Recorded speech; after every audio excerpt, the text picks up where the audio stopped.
Ninjago Dream Team has gotten some good reception, and I think LEGO is pretty happy with what they've done. I have to admit, it's not out in English, so we still don't know what's going on. Well, at the time of recording this video, which is December 1st. I have to say that LEGO should be really proud of themselves on what they have accomplished and done with this. This is something out of the blue and something unique for LEGO, and they took a risk doing this, and I think they did a very good job. I have to say, LEGO's never done something out of the blue like this before, and it's paid off. I don't know what to say. It's just remarkable that LEGO's done something like this. And I know Tommy Andreasen has always wanted to do this crossover since he started Dreams this year. He always said that there'd be a crossover. He hinted with the shorts, with the crystallized ninja suits. It's just, LEGO has now accomplished something that no sort of community can do better, and it's sort of advertised two LEGO themes into one. And they're advertising Ninjago because it's very popular, and adding the Dreams characters in there because they watch the show like we do. If you can't tell me that's more epic than anything else, bro, come on. Ninjago is really amazing at doing this sort of LEGO stuff. It's pulled off 12 years almost. Or are we on the 12th year? Yeah, 12 years of the show. And what better way in continuing it with adding Dreams into a little short. And I have to admit, they never did this with any other theme, and I'm very happy it's happening with Dreams.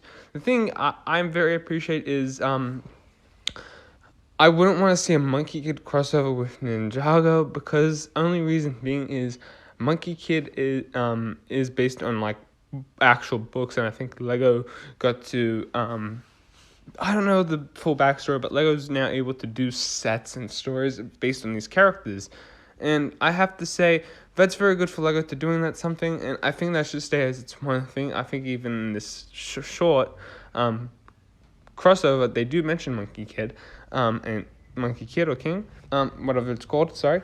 I think it's Monkey Kid. It's a very good opportunity. If they wanted to do a crossover, they should.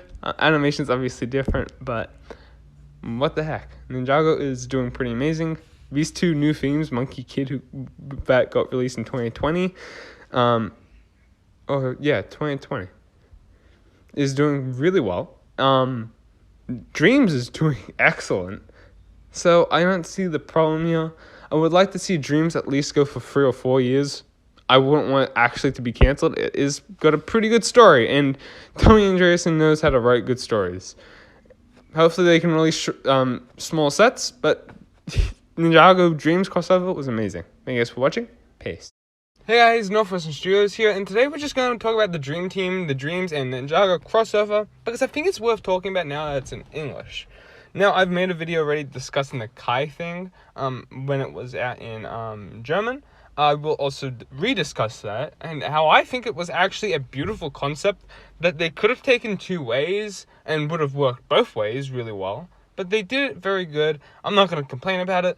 But I've just got to say, for LEGO to do a crossover just like this, and for it to make perfect sense, and it might be illogical to both series and not make zero sense to both, or make anything decent with them.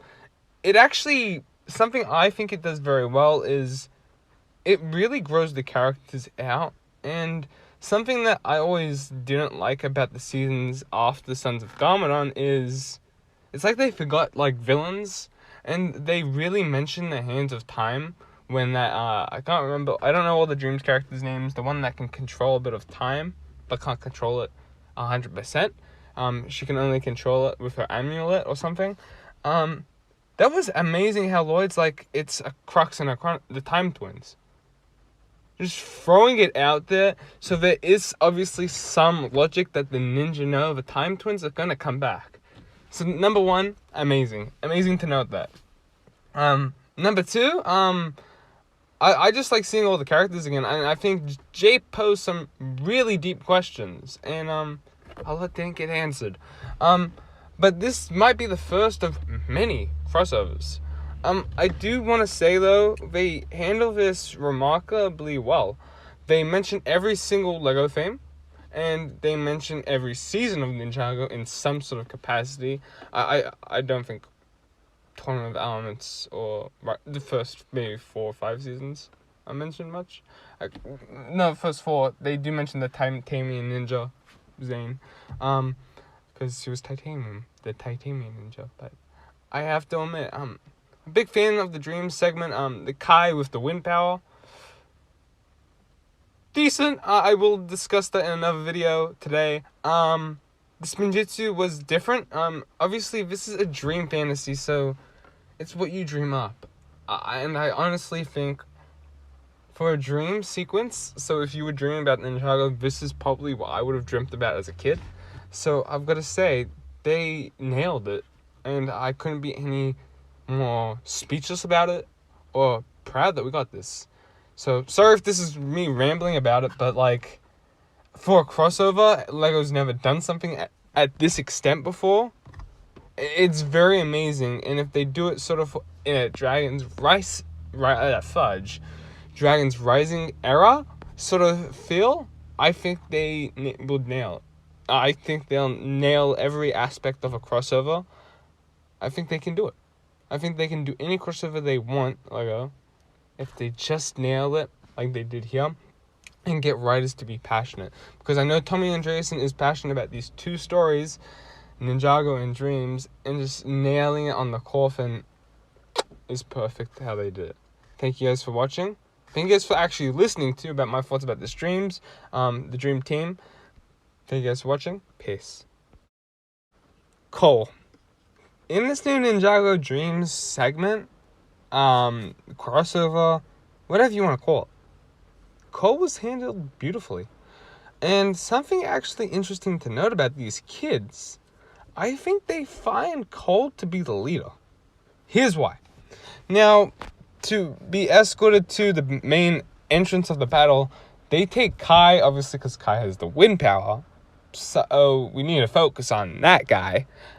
But they also take Cole. That's very interesting when your leader is the Green Ninja, and he's down below with Zane, Nier, and Jay.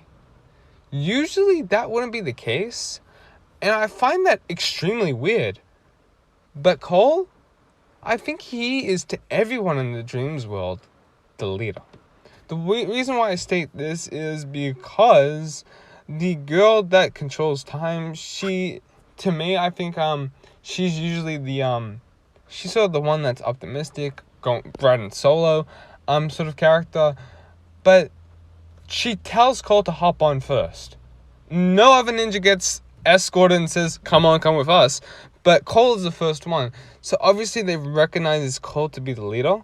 And I do see that in Cole. Cole was originally supposed to be the leader of the first 4 ninja. And he was supposed to be he was supposed to still be the leader. And in every other series where Lloyd isn't around, like in possession, Cole tries to lead and does a remarkable job and sacrifices something in between the lines. He even leads the Upley. And I've got to say, for Cole to get this in this little crossover makes this worthwhile and shows that the fans really love it. I am going to discuss how fans love the J stuff in this. It's just amazing to see that Cole got a huge spotlight in this as well. I think Cole has been handled beautifully in the last couple of years. Mad respect to Kirby Morrow. Rest in peace, my guy. He did a real good job at playing Cole.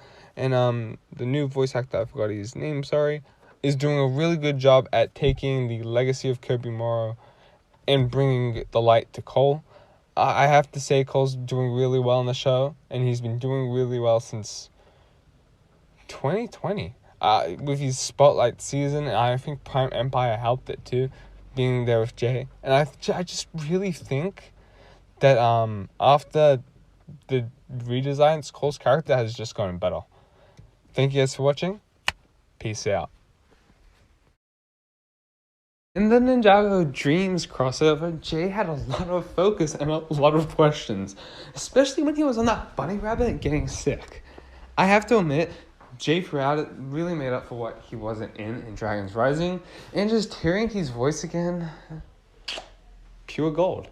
I have to admit, Jay did get a lot of focus, and I've got to say, he seems to also be everyone's favorite. I did another video discussing why, well, everyone thinks Cole is the leader compared to Lloyd. But, I think everyone has fallen in love with Jay. Everyone just seems to be a big fan, and I can't wait to see the second crossover where they come back and that girl with the bunny rabbit says, "It was very upsetting that we didn't see much of you in the first season of Dragons Rising, but, it was amazing, though. You were still there. You forgot us. It was just cool to see them all just do this all one more time. And I've got to say, I really love this crossover stuff. I have to admit, seeing Jay again was really amazing. Please let me know your thoughts in the comments. Like, subscribe, and check out my videos. Thanks for watching. Peace. Why were the Ninja and the Ninjago Dreams crossover wearing the crystallized suits? Well, number one, this was obviously the Dreamer's last season that he had watched the marathon on, so they were in the crystallized suits. But the crystallized suits weren't 100% accurate.